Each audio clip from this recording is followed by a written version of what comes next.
بسم الله الرحمن الرحيم.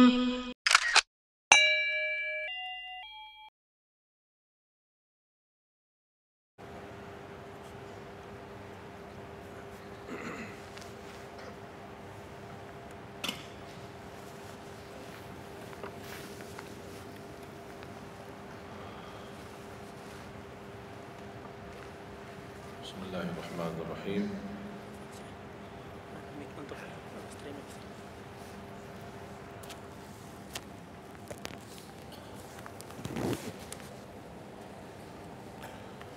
السلام عليكم ورحمة الله وبركاته. الحمد لله رب العالمين، أشهد أن لا إله إلا الله وحده لا شريك له ولي الصالحين، وأشهد أن سيدنا ونبينا محمدا عبده ورسوله الصادق الأمين. اللهم صل وسلم وبارك على سيدنا محمد وعلى آله وصحبه ومن تبعهم بإحسان إلى يوم الدين. سبحانك لا علم لنا إلا ما علمتنا إنك أنت العليم الحكيم. Para hadirin kaum muslimin muslimat, mukminin mukminat, semoga senantiasa dimuliakan dan diberkahi Allah Subhanahu wa taala. Dalam kesempatan yang singkat ini, saya ingin mengingatkan beberapa amalan. Menurut saya amalan ini rata-rata sudah ditahu oleh orang dan hafal, tapi cukup banyak yang melalaikan, tidak menyadari amalan yang sederhana ini dianugerahkan oleh Allah dengan pahala yang amat-amat besar. Yang pertama, bacaan Al-Quran. Banyak orang yang malas membaca karena tidak bisa baca, atau alasan tidak mengerti artinya. Daripada saya baca tak faham artinya, mendingan tak usah baca. Itu bisikan syaitan. Yang membisiki seperti ini adalah syaitan. Buat apa kamu baca? Kan kamu tak faham. Mendingan tak usah baca, supaya kita meninggalkan bacaan Al-Quran. Sedangkan dijanjikan oleh Allah Subhanahu wa taala dan juga Rasulullah sallallahu alaihi wasallam, setiap satu huruf 10 kebaikan. Bukan setiap amal. Semua hitungannya dengan amal. Salat 5 waktu dapat pahala 50. Salat duha dapat pahalanya. Salat qiyamul lail ada pahalanya. Sunnah fajar sebelum azan, sudah azan sebelum salat, itu pahalanya sama dengan dunia dan seisinya. Seluas dunia dan seisinya. Ini sunnahnya. Kira-kira gimana yang wajib? Rasulullah SAW bersabda di hadis yang sahih, la aqulu alif lam mim harf, walakin alifun harf wa lamun harf wa mimun harf. Alif lam mim bukan satu huruf, tapi alif satu huruf, lam satu huruf, mim satu huruf. Cuba kalau kita baca setiap hari satu halaman aja, berapa kita mendapatkan nilai pahala? Hitung, silakan. Bawa kalkulatornya dan hitung sendiri. Tak ada yang sia-sia di sisi Allah. Membaca Al-Quran walaupun tidak memahami isinya, tetap terhitung setiap satu huruf 10 kebaikan. Berarti anda tidak sia-sia membaca Al-Quran walaupun tidak faham. Ada orang membaca tapi berbata-bata. Dia merasa salah bacaannya, keliru. Dia sudah berusaha belajar tapi itu kemampuannya. Didatangi syaitan, dibisikin, salah mulu bacaan kamu. Tak benar bacaan kamu. Waqaf ibtida tak benar, panjang pendeknya tak benar, apalagi hukum tajwid tak benar. Bisa keliru, bisa dosa. Astaghfirullah, dosa ya. Udah, terima kasih syaitan. Malah dia terima kasih lagi sama syaitan. Dibisikin, didengarin, diterima, langsung dia rubah, tidak baca. Alasannya takut dosa. Padahal ada berita gembira dari Rasulullah SAW, al-mahiru bil-Qur'ani ma'as safaratil kiramil barara, yang mahir dalam membaca Al-Quran nanti di hari kiamat dia bersama malaikat safara kiram barara. Terus ya Rasulullah, gimana keadaan yang berbata-bata itu, gimana? Walladhi yatata'ta'u fi wa huwa alaihi syaq lahu ajran. Barang siapa yang membaca tapi masih berbata-bata dalam bacaannya, bukan dosa, justru 2 pahala. 1 karena dia mau baca Al-Quran, kedua karena ada berbata-bata, kesulitan dalam membaca. Allah menghargai kesulitan, Allah berikan pahala. Berarti tidak ada rugi sama Al-Quran. Semenjak saya mengambil keputusan tidak memegang HP, saya sadari betapa banyak kita rugi berjam-jam, berhari-hari, berminggu-minggu, bahkan bertahun-tahun kita jauh dari Al-Quran. Aku heran ketika mendengar ada orang yang bisa lewat 1 bulan tapi tidak khatam Al-Quran. 1 bulan, 30 hari, berarti minimal setiap hari 1 juz. Dikali 30 hari, 30 juz. Ada orang 1 tahun tidak khatam-khatam. Syukur kalau khatam di bulan suci Ramadan 1 kali. Habis Ramadan dia tutup Al-Quran. Mohon maaf, ketemu lagi di tahun depan pas Ramadan lagi. Ini keadaan kita. Makanya orang berkata, negeri kita bermasalah terus, negeri kita politiknya begini, negeri kita selalu ada ini. Perbuatan tangan kita. Di mana kita jauh hubungan kita sama Allah, Allah hantarkan musibah sampai kita sadar memperbaiki hubungan kita sama Allah. Salatnya, Qur'annya, ibadahnya. Itu kunci memudahkan dan mengatasi semua masalah. Silahkan rubahkan pemimpinnya berkali-kali, rubahkan aturan negaranya berkali-kali, tidak akan bisa terjadi kebaikan kecuali hubungan kita dari Allah Subhanahu wa taala. Semakin baik hubungan kita, semakin dekat Allah yang urus. Tapi kalau kita mengurus sendiri dan kita jauh dari Allah, ya silakan. Kata Allah, silahkan. Wakaltuhu ila nafsi. Aku tinggalkan dia untuk dirinya sendiri. Dan siapa kira-kira yang bisa mengurusi dirinya kalau bukan bertolongan Allah SWT?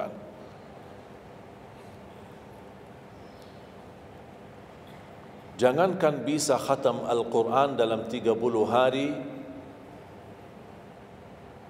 jangan 1 juz dalam 1 hari, 30 hari bisa dikhatam dalam waktu 10 jam. Saya pernah tes, menghitungkan waktu, bawa alarm, membaca dari subuh sampai zuhur. Tiba waktu zuhur, saya stop alarmnya, saya lanjut lagi habis zuhur. Sampai asar, lanjut lagi habis asar, lanjut sampai maghrib.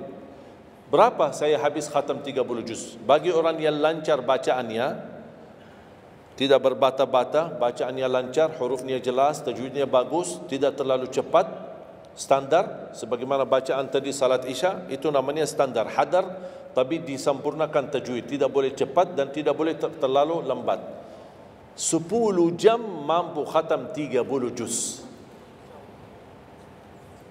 Saya punya teman sekolah di Madinah, dia berhasil khatam 30 juz dalam waktu 7 jam 49 menit. Makanya aku heran kalau ada orang berkata 1 bulan, ya mana bisa ya? Tahu enggak ya apa yang membuat masalah kita kenapa tidak bisa khatam Al-Quran? Karena suka lihat halaman belakang. Begitu buka baru mulai Al-Baqarah, Alif Lam Mim Dzalikal, buka terus halamannya. Sambil baca kita buka 600 sekian, kapan habisnya? Hudan lil muttaqin, sadaqallahul azim. Sudah langsung sadaqah karena sudah merasa berat. Dia menghitung halaman belakang sedangkan dia baru aja mulai 1 ayat. Dia langsung sadaqallahul azim. Syaitan tidak mungkin dan tidak senang melihat kita sering membaca Al-Quran.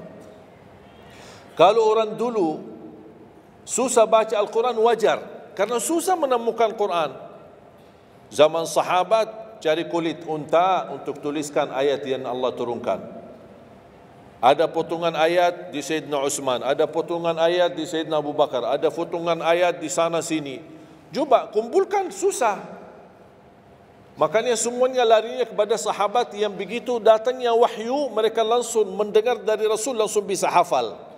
Seperti Sayyidina Ubay bin Ka'ab radhiyallahu an, Zaid bin Thabit radhiyallahu an, Anas bin Malik radhiyallahu an, Uthman bin Affan. Jadi mereka datangin para penghafal Quran. Dah ada mushaf, dah ada Quran, dah ada HP bisa download Al-Quran 30 juz. Gimana? Tapi mereka tidak pernah tinggalkan Al-Quran. Bahkan ada di antara sahabat yang setiap malam tahajudnya khatam 30 juz dalam satu tahajud. Cuba bayangkan, kira-kira alasan kita apa? Quran sudah di mana-mana, dalam segala terjemahan, warna-warni, tajwid, semua ada. Yang bagus, yang besar. Maaf mata saya, ada yang besar, ada segede meja ini, ada. Susah menemukan, alhamdulillah HP bisa sekarang isinya 30 juz, bisa dibawa kemana-mana, tak usah pusing mencari Al-Quran. Semua kemudahan, semestinya kita mampu mengalahkan sahabat Rasul. Karena kita semua fasilitas ada. Apa yang kita mau bilang sama Allah? Ada seorang,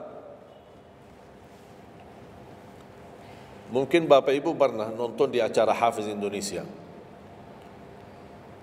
namanya Kaila, buta. Dia setiap hari, saya tanya, kamu berapa murajaah bacaan Quran setiap hari? 5 sampai 7 juz. Buta. 5 sampai 7 juz. Saya kaget. Tak panyakan. Kan kasihan kamu. Dan kebetulan kamu sudah punya uzur. Kamu dah baca Al-Quran sama sekali, ana yakin Allah maafkan.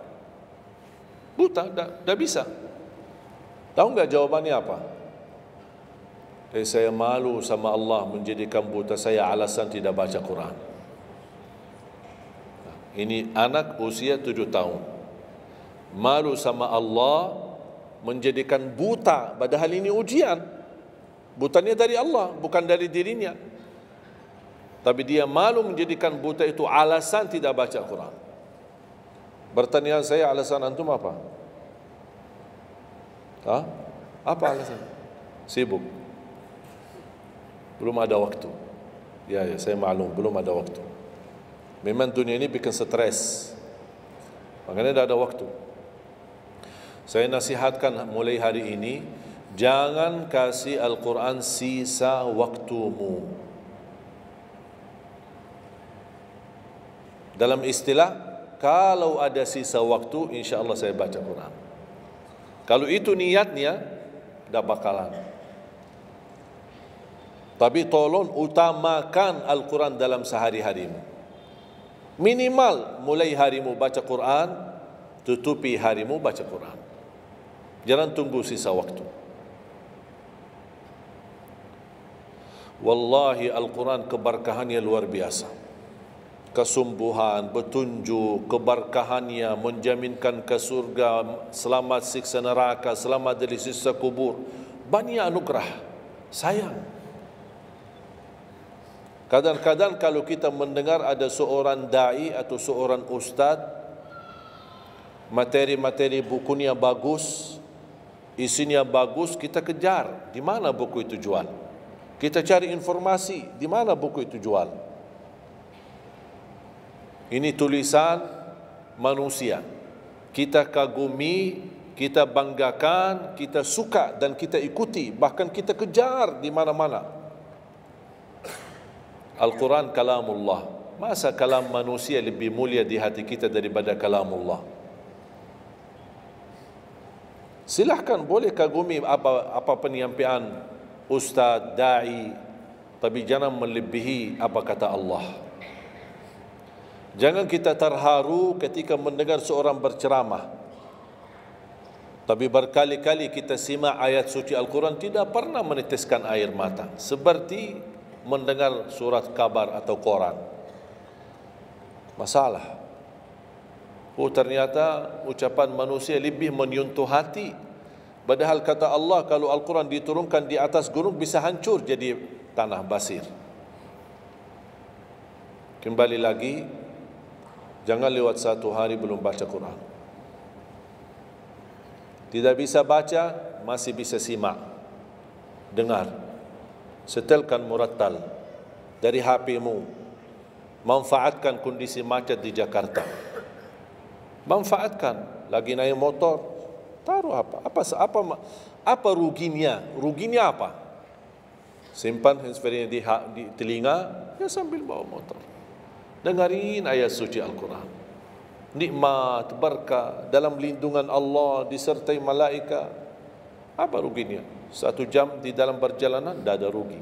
Terhitung memang umur kita, tapi sudah diisi mendengar Al-Quran.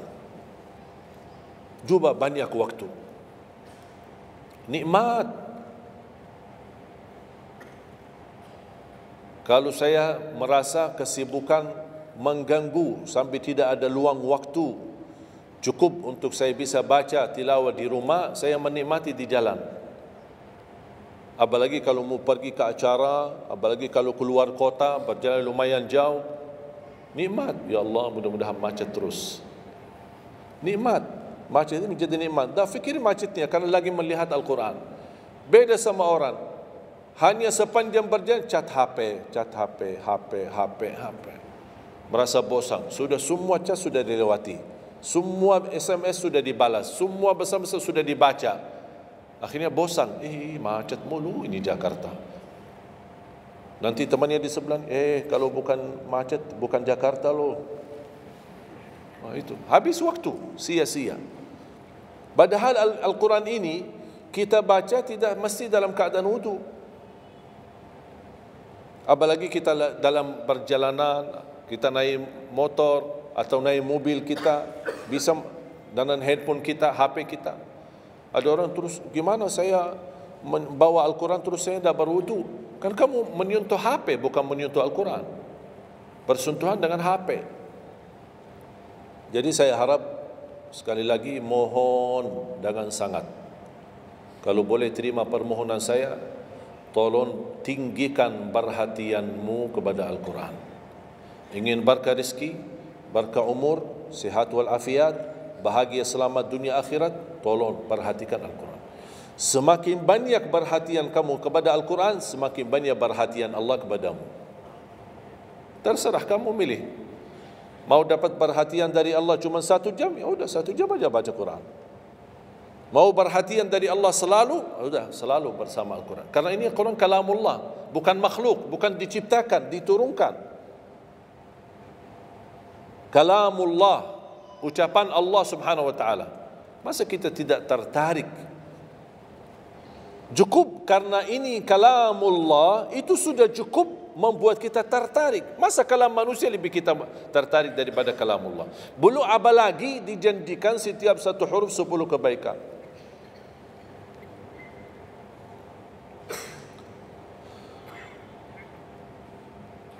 Kira-kira siap? Minimal mulai harimu baca Quran, tutupi harimu baca Quran. Habis bangun, sebelum beraktivitas baca. Baca apa? Bebas. Boleh enggak saya baca sambil khatam tapi saya tidak faham isinya? Boleh. Tetap dapat pahala setiap satu huruf 10 kebaikan. Baca sampai mempelajari isi maknanya, memahami maknanya, lebih besar lagi pahalanya.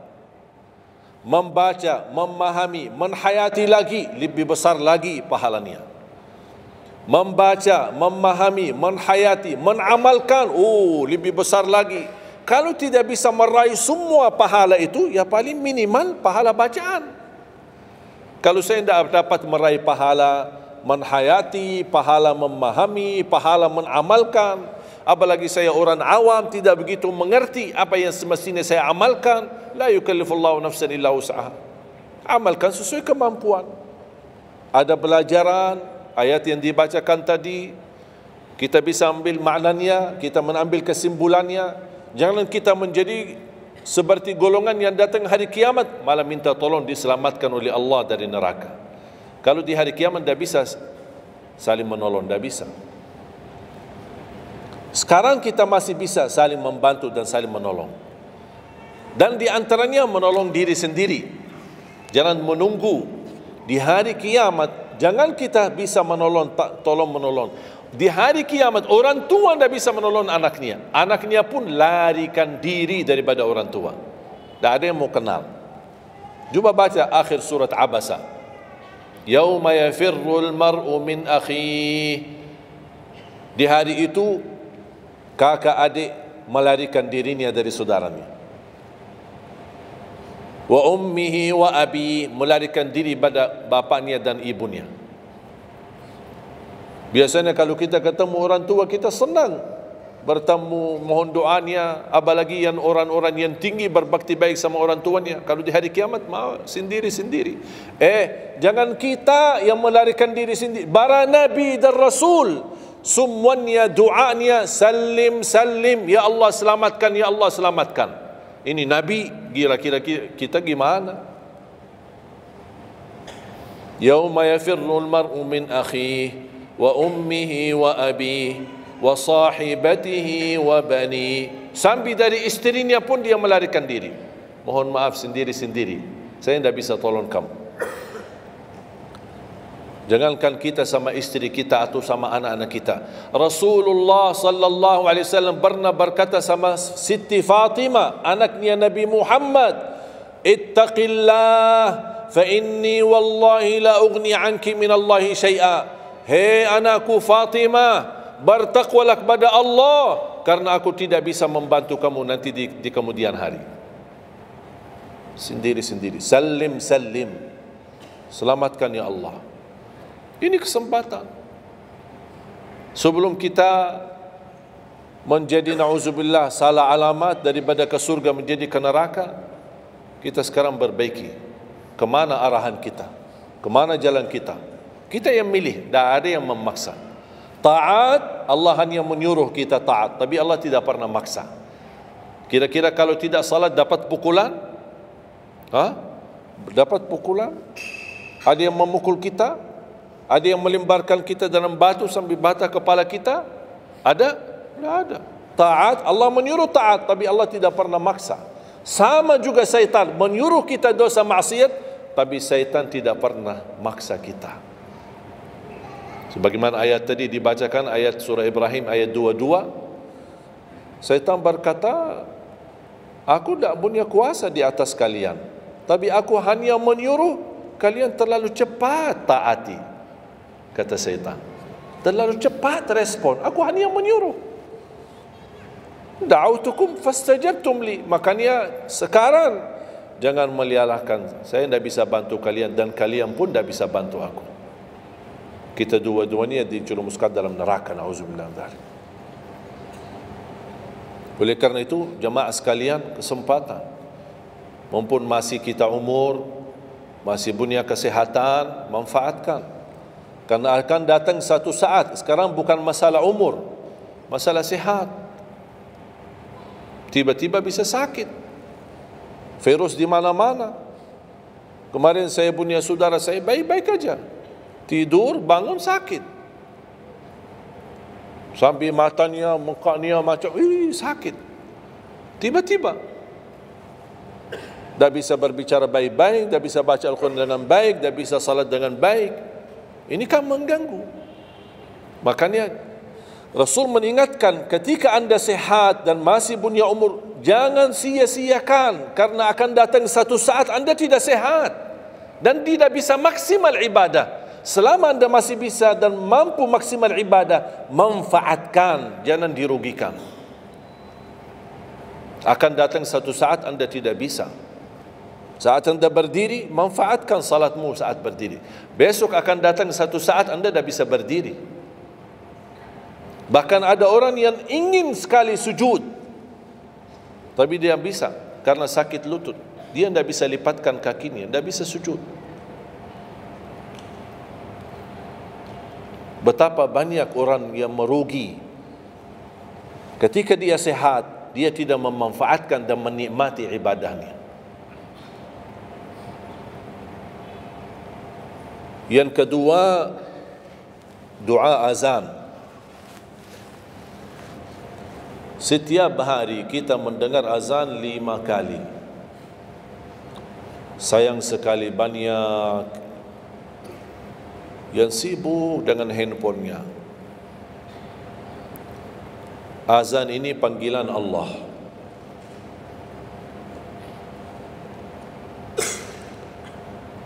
Barang siapa, kata Rasulullah SAW, mengikuti perkataan muazzin. Artinya muazzin mengucapkan Allahu Akbar, Allahu Akbar. Kita ucap Allahu Akbar, Allahu Akbar. Asyhadu an la ilaha illallah, asyhadu an la ilaha illallah. Asyhadu anna Muhammadar Rasulullah, asyhadu anna Muhammadar Rasulullah. Habis wa asyhadu anna Muhammadar Rasulullah, kita berkata wa ana asyhadu an la ilaha illallah wahdahu la syarikalah wa anna Muhammadan abduhu wa rasuluh. Raditu billahi rabba wa bi Muhammadin nabiyya wa bil islami dina. Sebagaimana diriwayatkan Imam Muslim.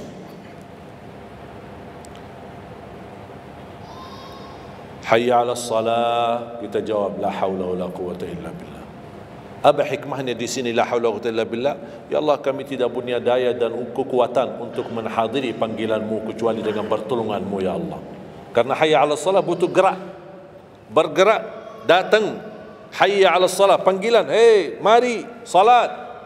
Ya Allah, la haula wala quwwata illa billah. Ya Allah, kami tidak punya kemampuan menghadapi godaan dunia, menghadapi hawa nafsunya, menghadapi malas kecuali dengan kekuatan-Mu ya Allah. La haula wala quwwata illa billah. Meraih kemenangan, meraih kemuliaan, hayya 'alal falah. Ya Allah, kami tidak mampu meraih kemuliaan itu kecuali dengan kekuatan dan izin-Mu ya Allah.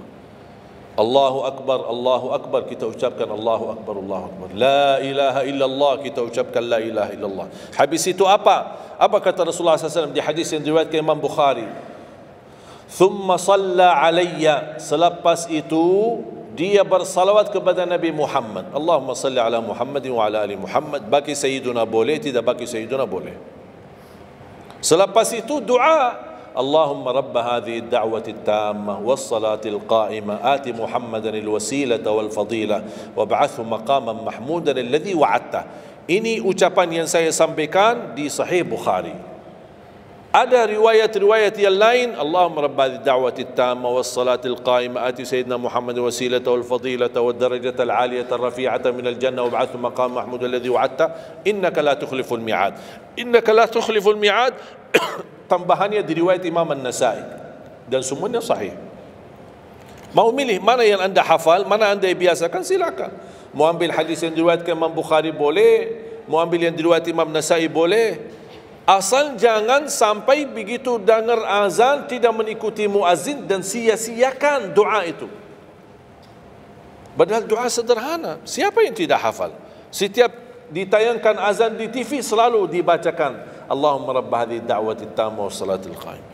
Saya pernah tanya guru saya, seandainya ketika saya mendengar azan tapi terlalai dengan kesibukan atau telefon mendadak atau apalah urusan, baru saya menyadari ketika muazzin sampai ke hayya 'alas salah, saya belum mengikuti dari awal. Gimana caranya biar saya tidak rugi dalam pahala? Kata guru saya, ulang sendiri dari awal. Allahu Akbar, Allahu Akbar, Allahu Akbar, Allahu Akbar. Asyhadu an la ilaha illallah, asyhadu an la ilaha illallah, asyhadu anna Muhammadar Rasulullah. Sampai mendapat mengikuti muazzin dalam sisa azannya. Begitu selesai baca doa yang saya tadi sampaikan. Apa kata Rasulullah? Barang siapa yang mengamalkan ini, faqad hullat lahu syafa'ati yaumal qiyamah, dijamin dapat syafaatku. 5 kali kesempatan tertulis nama kita, jaminan dapat syafaat Nabi Muhammad, tapi kita sia-siakan. Siapa yang tidak mau syafaat Nabi Muhammad? Ini kesempatan. Jangan tunggu hari kiamat baru saya minta, ya Rasulullah tolong syafaatkan. Ini Rasul sudah menawarkan ini sekarang. Mau enggak dapat syafaatku? Ikuti muazzin dan baca doa azan, kemudian dapat syafaatku. Berapa minit? Tak sampai 2 minit. ikuti muazzin selesai azan, doanya dah sampai 2 minit. Allahumma salli ala Muhammad wa ala ali Muhammad, Allahumma rabbani da'wati tamma was salatil qa'imah ati Muhammad, dan sampai akhir, innaka la tukhliful mi'ad. Berapa lama? 2 minit, 3 minit? Dah apa 5 minit? Tapi dapat jaminan syafaat Nabi Muhammad. Hanya waktunya cuma 5 minit. Kira-kira siap? Mulai hari ini? Menurut saya, yang saya sampaikan wallahi sederhana, sangat sederhana, tapi butuh perhatian aja, butuh perhatian. Yang ketiga, jangan tinggalkan sunnah qabliyah subuh. Walaupun anda malas menjaga sunnah qabliyah ba'diyah. Kalau anda merasa diri malas, banyak kan ada sunnah qabliyah ba'diyah, kan ada sunnah qabliyah zuhur, ba'diyah zuhur, ada qabliyah ba'diyah maghrib, ba'diyah isya, qabliyah subuh. Kalau anda merasa malas melaksanakan sunnah-sunnah, minimal jangan tinggalkan sunnah subuh. Pahalanya lebih besar daripada dunia dan seisinya. Walaupun anda telat bangun, sudah kesiangan, tetap wajib ambil air wudu, laksanakan sunnahnya baru salat subuhnya, walaupun anda bangun jam 11 siang. Tetap banyak orang karena ketiduran dan terlewat waktunya, dia tidak salat subuh, terus ini hutang, wajib bayar, dan tidak bisa besok ganti subuh 2 kali. Tidak ada di dalam agama. Subuh, ya udah, ya Allah, nawaitu salat subuh yang kemarin karena saya ketiduran lillahi ta'ala. Udah bisa. Apa kata ini? Bukan, mohon maaf, ini bukan kata saya supaya orang jangan ini pendapat baru. Bukan kata saya, tapi kata Rasulullah SAW. Bukan kata Majlis Ulama Indonesia, bukan kata saya, bukan kata siapa-siapa. Kata Rasulullah SAW di hadis yang sahih, man nama an salatin aw nasiyaha falyusalliha mata dzakaraha la kaffarata laha illa dzalik. Ya Allah, terima kasih ya Rasulullah. Sepertinya Rasul sudah diberitahu umatnya bakal ketiduran banyak dari salat. Makanya sudah diberikan solusi. Seandainya ketiduran, ini juga kata Rasulullah, man nama an salatin, silahkan nanti anda pas pulang buka di Google, biar lihat sanad hadisnya ini. Oh, Syekh Ali kau bawain hadis yang dah benar ini. Silahkan. Tahu, kenal tak Syekh Google? Syekh Google kenal? InsyaAllah semua ilmu dia tahu. Tinggal masukin aja. Barang siapa yang ketiduran dari salat, hadis, terus klik, dia keluar. Semua dasarnya apa dijelaskan. Semua. Mau bahasa Arab ada, mau bahasa Indonesia ada, mau bahasa Inggris pun ada. Syekh Google hebat.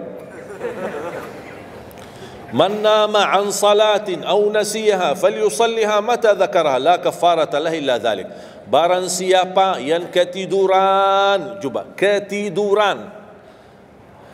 Tidur menurut ulama dianggap uzur.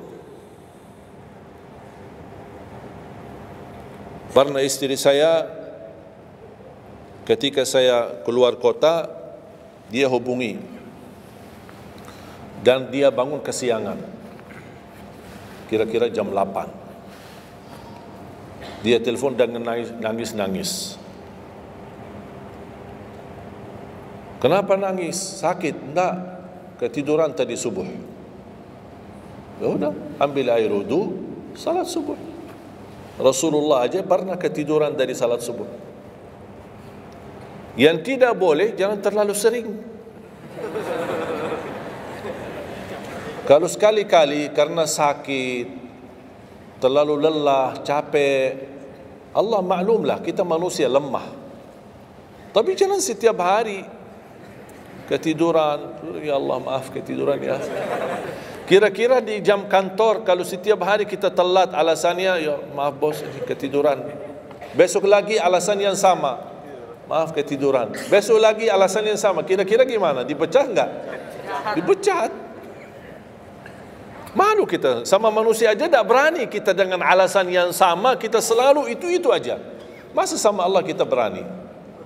Sekali-kali boleh uzur, capek, sakit.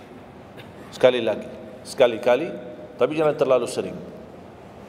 Ketika kita bangun, jam berapapun wajib laksanakan. Karena kata Rasulullah, tidak ada kafara yang lain.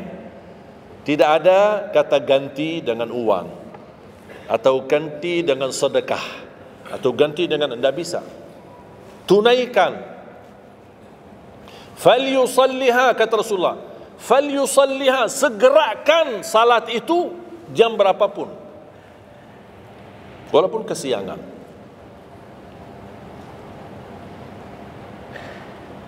Jelas?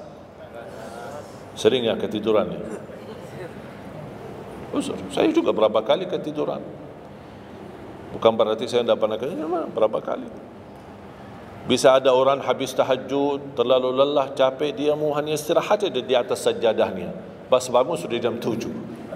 Padahal Masya Allah tahajud. Semangatnya tahajud tapi ketiduran salat subuh. Makanya ini harus disesuaikan kemampuan. Anda merasa diri kalau salat tahajud 8 rakaat, bangun jam 2, ya Allah kuat, tidak kuat ini. Kembali kepada kemampuan. Tahajud tidak harus 8 rakaat. Tahajud tidak harus 20. 2 rakaat, tutup witir sudah tahajud. Dan tahajud pun salat malam tidak harus tidur dulu. Ada orang, harus tidur, walaupun tutup mata sebentar terus buka lagi. Ini ilmu baru di Indonesia ini. Saya pernah share satu video, ada satu komen dari jamaah, enggak, saya belajar harus tidur dulu, walaupun tutup mata sebentar terus buka lagi. Kembali kepada kemampuan. Ada yang biasa tidur, bangun tengah malam, sepertiga akhir, itu lebih afdal. Tapi ada yang tahu dirinya, kalau saya tidur mana bisa bangun. Udah, mendingan daripada tidak ada tahajud malam itu, mendingan kita salat. Dan ini bukan kata saya, dan bukan kata ulama, tapi kata Rasulullah sallallahu alaihi wasallam. Sebagaimana di hadis yang sahih kata Abu Hurairah radhiyallahu an, pernah Rasulullah menwasiatkan aku jaga witir sebelum tidur. Berarti Rasul mengizinkan kita melaksanakan ibadah salat malam, di antaranya witir sebelum tidur. Umar bin Khattab radhiyallahu anhu punya kebiasaan witir sebelum tidur. Ditanya, kenapa witir sebelum tidur? Dia kata, saya takut meninggal dunia dalam keadaan tidur, belum tertulis nama saya sebagai ahli witir. Saya punya kebiasaan, habis pulang ke rumah, sebelum tidur ambil air wudu, salat 2 rakaat sunnah wudu, kemudian salat 2 rakaat muqaddimah witir, kemudian 1 rakaat witir, baru saya tidur. Kalau dapat bangun lagi, alhamdulillah bisa tahajud, tapi tidak boleh witir lagi karena sudah witir duluan. Sudah faham?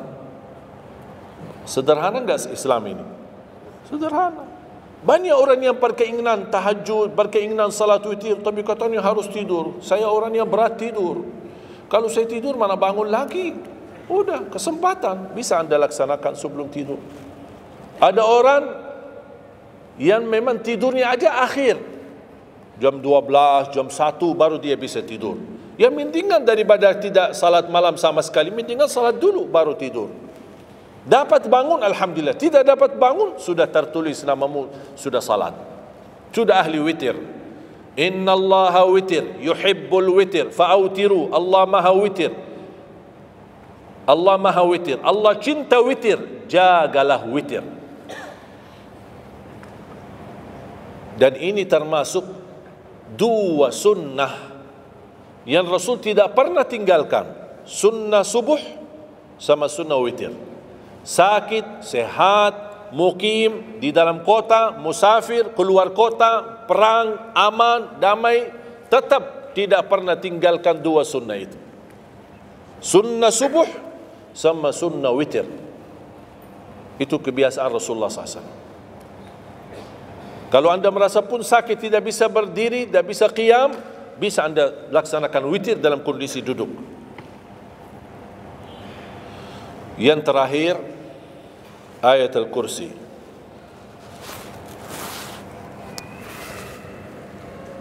Jangan tinggalkan ayat Al-Kursi lepas salat.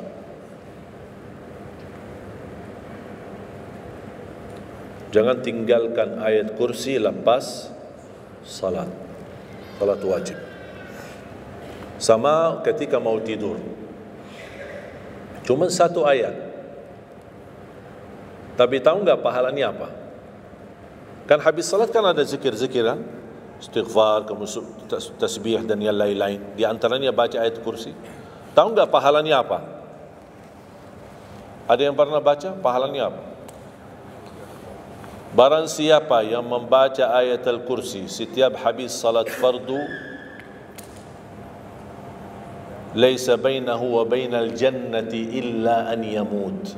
Tidak ada sesuatu yang mampu menghalanginya masuk surga kecuali menunggu mati. Cuma baca ayat kursi. Dan ketika mau tidur, lagi buru-buru, ada meeting, ada rapat, ada urusan mendadak, habis salat, astaghfirullah, astaghfirullah, astaghfirullah, Allahumma antas salam wa minkas salam, sampai selesai, langsung baca ayat kursi. Terus subhanallah itu yang lain-lain gimana? Tak apa-apa, sambil jalan. Naik motor, subhanallah, subhanallah, subhanallah, subhanallah, sambil jalan. Subhanallah ada riwayat 33, ada riwayat 25, ada riwayat 10, minimal 10. Subhanallah 10 kali, alhamdulillah 10 kali, Allahu Akbar 10 kali. Itu yang paling sederhana. Saya bagikan ini, biasanya kalau saya isi di kementerian atau di pejabat, saya kasih zikir-zikir begitu. Pak, subhanallah cuma 10 kali. Biasanya kita tahu 33. Lah, ini khusus buat pejabat. Yang penting zikir, supaya jangan tinggalkan. Zikir. Banyak orang sibuk, mendadak ada urusan, udah zikir. Subhanallah cuma 10 kali. Subhanallah 10 kali, alhamdulillah 10 kali, Allahu Akbar 10 kali. Itu paling cepat. Subhanallah. Ternyata di dalam agama ada yang juga hemat. Hemat sederhana tapi pahalanya tetap besar. Dia dikuranin. Tidak ada pahala yang hemat. Semuanya pahala sempurna. Semuanya pahala agung. Sempurna dan luar biasa dahsyat balasan Allah Subhanahu wa taala. Makanya jangan disia-siakan. Yang sederhana ini, makanya saya buat buku 20 amalan ringan tapi pahalanya sangat menakjubkan. Karena selama saya di Indonesia, saya sudah tahu prinsip orang Indonesia. Orang Indonesia tidak suka yang ribet-ribet. Yang ribet-ribet tidak suka. Yang susah-susah tidak suka. Orang Indonesia mau mudah yang ingat, mudah dihafal, mudah diamalkan dan masuk surga. Itu orang Indonesia. Ya, jadi yang susah-susah, iya, gimana ini suruh baca 1000 kali? Iya, mana ada waktu 1000 kali? Baca ada sudah 100 kali, udah ngantuk. Saya kasih yang sederhana. Kenapa saya kasih? Karena kemampuan beda-beda. Ada yang tekadnya tinggi, kemampuannya luar biasa dahsyat, bisa ribuan kali dia berzikir, ya silakan. Tidak ada yang melarang kita berzikir, bebas, berapapun. Tapi ada yang malas. Udah. Jadi alhamdulillah di dalam ajaran Islam kita ada malas ya, ini pilihan malas. Makanya saya bikin 20 amalan. Dan ini buku 20 amalan ringan. Pahalanya sangat menakjubkan. Pahalanya sangat besar walaupun amalannya ringan. Mudah, sederhana. Dan buku ini hanya laku di Indonesia, tidak laku di Arab. Karena cocok dengan budaya Indonesia, saya sudah hafal budaya Indonesia. Sama dengan bacaan. Mohon maaf tadi kepanjangan insya. Pas begitu saya ingat merindukan kota Madinah, suasana Madinah. Pas di rakaat yang kedua, ya Allah, ini saya di Indonesia ini. Makanya saya tidak jadi panjang rakaat kedua, biar lebih cepat. Karena memang budaya ini tidak bisa panjang-panjang, lama-lama tidak bisa. Kalau kulhu bisa dibagi 2, terima kasih. Kita lihat tarawih kan salah satu contoh tarawih. Walaupun 23 rakaat jumlahnya banyak, tapi ayatnya pendek. Al-hakum qulhu, al-asr qulhu, al-humazah qulhu, itu ya kan? Ini budaya. Kita kan hormati budaya, harus belajar. Walaupun ada sekarang ada beberapa masjid yang panjang, ya nanti balik kepada kemampuan, tapi tidak boleh saling menyalahkan. Ada orang yang suka, enggak, saya mau yang qulhu qul. Ya udah sana, masjid qulhu di sana, masjid kita beda. Yang penting kita bisa jaga salat. Dan yang terbinting dalam salatnya adalah yang terjaga kekhusyuan. Bukan masalah jumlahnya, bukan masalah kepanjangannya, tapi kekhusyuan. Tumaknina, karena tumaknina rukun dalam ibadah salat. Sama seperti rukun qiyam, rukun baca al-Fatihah. Tumanina. Apa itu tumanina? Ketenangan dalam salat. Bacaannya tenang, gerakannya tenang. Bukan kejar-kejaran. Imamnya baru baca al-Fatihah, sudah amin. Imam makmum belum selesaikan ini, terus kejar imam. Imam Allahu Akbar, sami'allahu bihamdihi, Allahu Akbar, Allahu Akbar, Allahu Akbar. Imam makmum jadi kasihan. Kejar, dia tidak bisa baca. Makmum, wallahi makmum tidak bisa baca apa-apa. Hanya fokusnya bisa kejar imam. Yang penting jangan sampai tertinggal imam. Yang saya fikirkan, kasihan yang tua-tua, bapak-bapak. Gimana yang bapak-bapak? Kalau yang muda-muda masih bisa kejar imam, terus yang bapak-bapak gimana? Setiap gerakannya batuk 10 kali. Rukuk batuk lagi, sujud batuk lagi. Karena pelan-pelan gerakannya. Saya pernah ada satu kejadian ketika masuk salah satu kampung, kita lewati, saya mampir. Samping saya ada bapak lumayan tua, gerakannya juga pelan-pelan. Yang saya kasihan, Imam Allahu Akbar. Saya suka pas ketika takbir. Allah. Bismillahirrahmanirrahim. Alhamdulillahirrahmanirrahim. Astaghfirullahaladzim, saya kaget. Barusan enak, takbirnya enak kok. Bacaannya kenapa enggak? Ini pelan-pelan aja.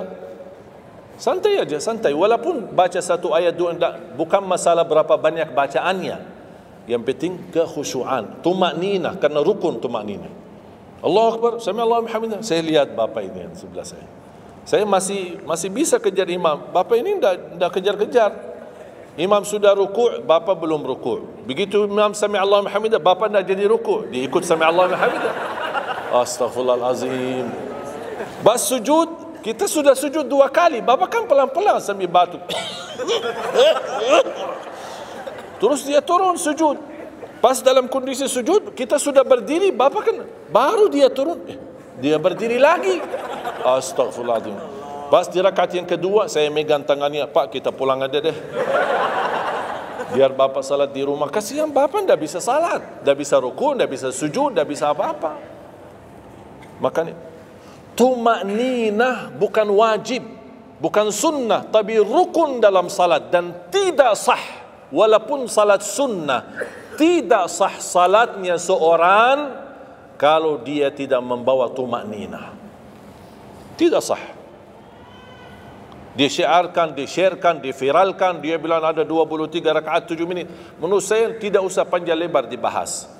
Tidak sah, sudah selesai.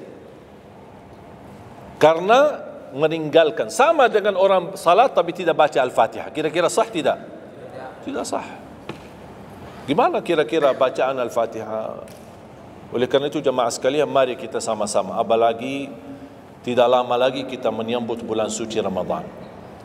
Saya harap kita mencintai budaya kita, mencintai negeri kita, tapi harus hal yang perlu diluruskan, harus diluruskan. Apalagi yang terkait ibadah salat, tarawih. Tidak masalah masjid 11 rakaat, ada masjid 23 rakaat, jangan ribut. Tidak masalah. Yang mau 11 silahkan, yang mau 23 silahkan. Yang penting kita bisa melaksanakan salat dengan baik. Apalagi alhamdulillah sudah sekarang muncul banyak para imam-imam, pemuda-pemuda yang bacaannya merdu, yang bacaannya indah. Kita bisa menikmati suasana bulan suci Ramadan. Bacaannya tidak mesti panjang-panjang. Walaupun rata-rata di Indonesia jarang kita menemukan masjid yang khatam. Dulu saya ingat waktu saya masih di Lombok, kita ingat salat tarawih khatam 30 juz, dan salat tahajud di 10 malam terakhir khatam lagi 30 juz. 2 kali kita khatam dalam 1 bulan Ramadan. Tapi ini karena permintaan dari lingkungan dan jamaah. Kalau tidak ada permintaan susah. Apalagi orang baru datang. Saya sering memperhatikan orang baru datang kayaknya salah masuk masjid. Pas begitu melihat imamnya kepanjangan, ini masjid apaan ini, mundur ke belakang. Barulah saya pas ketika lihat ada makmum mundur, saya baru masuk. Bapak mau kemana? Mau ambil wudu lagi. Pas habis salat saya tarik kanan kiri, tidak ada. Ternyata ambil wudu di rumahnya. Jadi karena tidak semua bisa, makanya tidak boleh kita saling menyalahkan, tapi kita harus saling mengingatkan. Saling mengingatkan. Mari kita sama-sama menjaga ibadah yang benar. Mari kita sama-sama menjaga ibadah yang khusyuk, ibadah yang tumakninah. Mudah-mudahan amalan-amalan yang saya sampaikan tadi Mudah-mudahan bisa diingat, bisa dihafal dan mudah diamalkan. Masih ingat kan? Atau perlu saya ulang? Amalan pertama, Quran. Minimal mulai harimu baca Quran, tutupi harimu baca Quran. Yang kedua, ikuti muazzin. Sama juga disertai doa azan karena jaminan dapat syafaat Nabi Muhammad SAW. Yang ketiga, jangan tinggalkan qabliyah subuh sesudah azan. Walaupun anda bangun telat, melaksanakan salat subuhnya tetap didahulukan dengan salat sunnahnya. Terus yang keempat, witir. Witir, jangan lewat satu malam belum witir. Walaupun anda bisa laksanakan witir habis salat sunnah ba'diyah isya atau sebelum tidur anda di rumah bisa laksanakan witirnya. Terus yang keenam, ayat kursi setiap habis salat fardu. Mudah-mudahan insyaAllah amalan ini yang sederhana mudah-mudahan bisa kita jaga. Walaupun sederhana tapi saya yakin akan membantu menjadikan banyak perubahan dalam kehidupan kita. Akan bertambah keberkahan, ketenangan. Kita akan merasa jauh lebih sejuk, bahkan jauh lebih nikmat untuk kita beribadah. Baru saya ingat satu hal, sedekah. Kalau bisa, sedekah subuh. Pengalaman saya, dari semua pelajaran yang saya belajari, saya menemukan sedekah, semua waktu baik. Jumat, waktu majlis ilmu, habis majlis ilmu, semua sedekah itu baik. Tapi saya menemukan sedekah subuh itu yang paling baik, yang paling dahsyat, yang paling cepat terkabul hajat kita. Kenapa sedekah subuh dahsyat? Karena setiap waktu subuh Allah turunkan malaikat, tugasnya cuma satu, mendoakan orang yang berinfak di subuh hari. Tidak usah payah dan susah cari orang miskin subuh hari. Mulai malam ini anda sediakan kota amal dalam rumahmu, atau anda bisa pinjam seperti kota amal ini Darut Tauhid ya, ini bisa anda pinjam atau minta sama Darut Tauhid. Anda bisa simpan di rumah.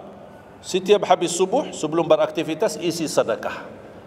Yang lebih dahsyat lagi, sedekah yang disertai doa. Karena wallahi terjamin doamu terkabul dengan wasilah sedekah subuh. Sakit, ya Allah, aku mohon dengan berkat sedekah ini sembuhkan penyakitku. Kalau orang tua yang sakit, doakan orang tua. Ya Allah, dengan berkat sedekah subuh ini sembuhkan orang tua saya. Mencari jodoh, mencari kerjaan, apapun masalah yang anda hadapi, masalah hutang, masalah apapun. Orang tua sudah meninggal, ya Allah aku mohon dengan berkat sedekah ini, titipkan pahala sedekah ini untuk kedua orang tuaku.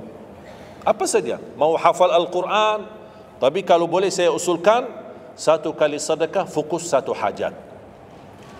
Jangan sedekahnya koin tapi doanya sambil terbit matahari. Malu sama Allah.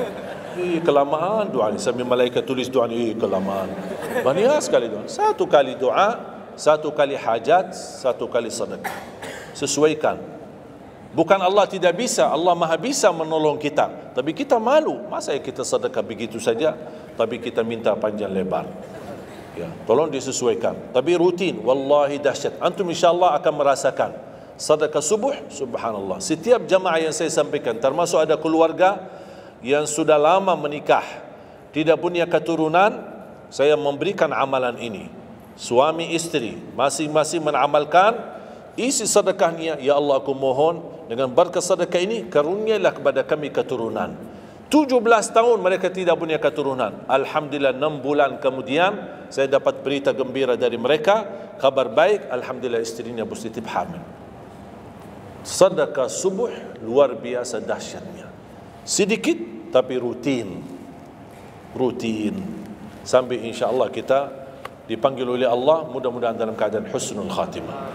Allahumma ighfir lana wa liwalidina wa li jami'il muslimina wal muslimat wal mu'minina wal mu'minat al ahya'i minhum wal amwat.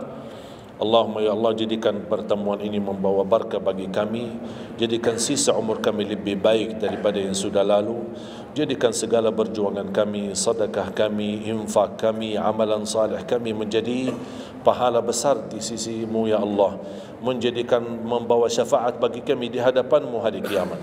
akhiri hayat kami dengan husnul khatimah. Ampuni dosa kami, ampuni kedua orang tua kami. Ya Allah, aku mohon untuk semua jemaah yang hadir, selepas majlis ini masing-masing pulang sudah diampuni segala dosanya, disucikan hatinya, dibersihkan jiwanya, diselamatkan setiap langkah-langkahnya. Jadikan kami semua penghafal Al-Quran, berakhlak-akhlakul Quran, menjadi ahlul Quran, pencinta Al-Quran, dan di hari kiamat mendapatkan syafaatnya Al-Quran. Birahmatika ya arhamar rahimin. Rabbana atina fid dunya hasanah wa fil akhirati hasanah wa qina adzaban nar. Wa sallallahu ala sayyidina nabiyina Muhammadin wa ala alihi wa sahbihi baraka wa sallam. Walhamdulillahi rabbil alamin. Akhirul kalam, subhanakallahumma bihamdika asyhadu an la ilaha illa anta astaghfiruka wa atubu ilaik. Assalamualaikum warahmatullahi wabarakatuh.